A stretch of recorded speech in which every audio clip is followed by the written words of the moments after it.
បាទជំរាបសួរពុកម៉ែបងប្អូនវិលមកកាន់ Channel បកស្រាយសុបិនសាជាថ្មីបាទថ្ងៃនេះផងដែរខ្ញុំនឹងលើកយកទាក់ទងនឹងពុកម៉ែបងប្អូនសុបិនឃើញឈាម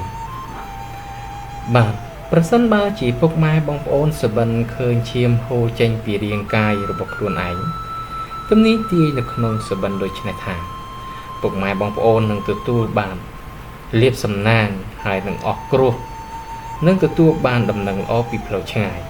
មួយទៀតប្រសិនបើជាពុកម៉ែបងប្អូនសុបិនថាបានហូបឈាមសាច់សត្វមិនថាសាច់មន់ឈាមទាឬក៏សាច់សត្វដទៃទេទំនីទាយនៅក្នុងសុបិនដូចនេះថាពុកម៉ែបងប្អូននឹងទទួលបានលាភសំណាងពីការផ្សងសំណាងទៅវិញបាទតើតើនឹងលេខសំណាងសម្រាប់អ្នកសុបិនវិញនោះគឺលេខ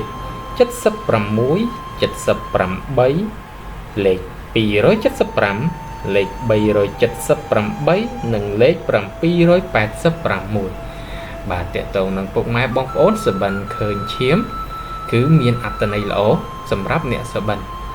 បាទជាចុងក្រោយនេះក៏សូមអរគុណពុកម៉ែបងប្អូនដែលខំចំណាយពេលវេលាដ៏មានតម្លៃតាមដានសម្រាប់ Channel បកស្រាយសុបិនពីដើម